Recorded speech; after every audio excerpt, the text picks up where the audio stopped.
can't say George Washington didn't warn us. He compared government to fire, which he called a rebellious servant and a fearful master. Too little fire, and we may catch cold. Too much, and we start a raging inferno. The fire that governments have, of course, is law. Too few laws make anarchy. Too many laws make tyranny. Most of us know how to start a fire, even if only with matches. But where does law come from? Legitimate law is based on moral imperatives, things everyone knows we should or shouldn't do.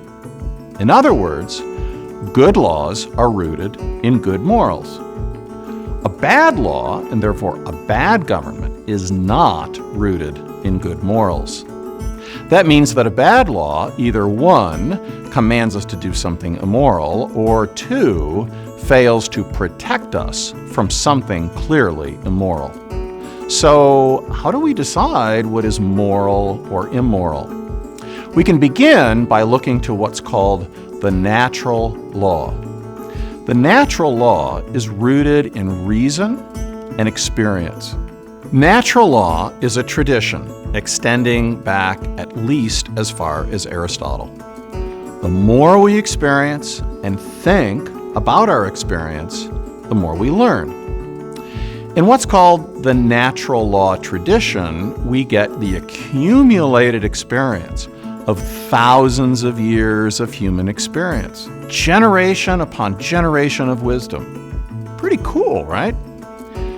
Why try to invent morality yourself? I can barely make a good cup of coffee. But sometimes we don't learn from our experience, so we have the moral law. The moral law is associated with scriptural traditions, but still has universal appeal. It helps clarify things when we don't learn from experience or we want to reason our way into trouble. C.S. Lewis, in his book, The Abolition of Man, traces common moral arguments through a number of traditions. He called that moral law the Tao. In his book, Mere Christianity, Lewis summarized it this way. In some cultures, men are allowed only one wife. In others, they are allowed more than one. But no culture allowed a man to have someone else's wife. Consider another universal prohibition, murder. A good law would prohibit murder. The same is true of stealing or fraud. It would be hard to find a society that did not have legal prohibitions against murder, theft, or fraud.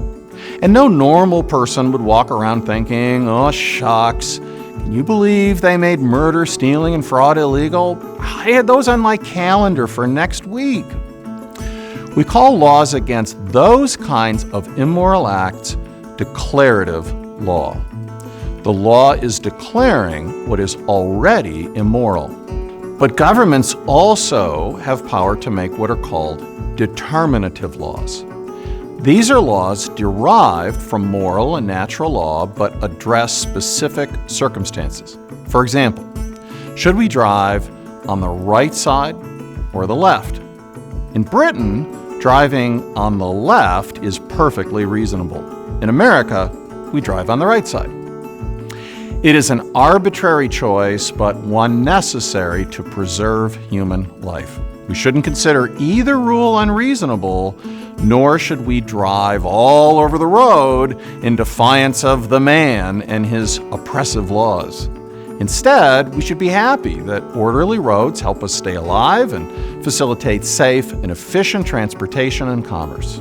We can make a similar case for speed limits, which reflect speeds most people would typically drive even without a speed limit. Both laws demonstrate the connection between determinative and declarative law. The moral and natural law tell me not to murder and to take some care to preserve myself and my neighbor. Traffic laws help us to do both, and neither impose on my freedom. But what about things like diet or exercise? Wouldn't laws about those things help us just as much as orderly roads? Wouldn't they save lives too? You see the problem, right? So where would we draw the line? In deciding which determinative laws to pass, therefore, we keep in mind the following rules. First, we devote resources to preventing crimes most threatening to the civil order.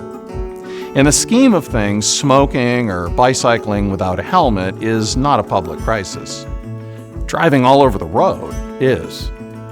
Both smoking and bicycling without a helmet can cause harm, but the harm would be quite limited and not threaten the social fabric.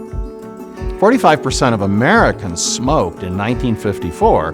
No one would say it led to social breakdown, but 45% of people committing fraud or theft would destroy the social fabric.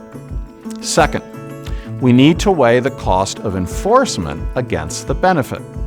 Suppose, for example, we reduced crime by 90% by putting every citizen under 24-hour surveillance. Unless the crime rate was insanely high, most of us would rather risk being a victim of crime that invites such monitoring and potential abuse of power. Let's consider one more example, and it's something that isn't really even a determinative law, it is a declarative law. Consider prostitution. Every moral law has prohibited prostitution, but some countries have decriminalized it. We might also take the case of drugs and alcohol. Unlike prostitution, neither are necessarily prohibited by declarative law, but could easily be justified by preventing harm, much like our traffic laws. Furthermore, none of these activities is conducive to what is called human flourishing. No parent would recommend prostitution, alcohol, or drug abuse to their child. And yet, alcohol is rarely criminalized, and drugs and prostitution are increasingly decriminalized. So, what's the reasoning? The answer is not that these activities are consensual and therefore okay, or that they are private rather than public, so therefore okay. Consent does not define morality, nor does it eliminate harm. By that logic, we could allow cannibalism so long as it's consensual. Thankfully, we don't. And private actions often become public problems, so that reasoning falls apart too. Instead, governments should concern themselves with keeping the peace and always practice prudence. We see this stated, for example, by the two most famous Christian theologians, Augustine and Thomas Aquinas. Both knew that some laws could lead to outcomes far worse than the things they prevent, especially if people insisted on doing them anyway. For example, even though drug abuse rarely leads to a better life, some people insist on it. It would be great if we could stop them. But do we want militarized police and all the jails that follow? This could be like lighting matches in both water and gasoline. One wouldn't do any good, and the other would cause an explosion. Look what happened under Prohibition in the 1920s. Laws can do a lot of good, just like fire, but we must always ask ourselves, if we light this match, what happens next?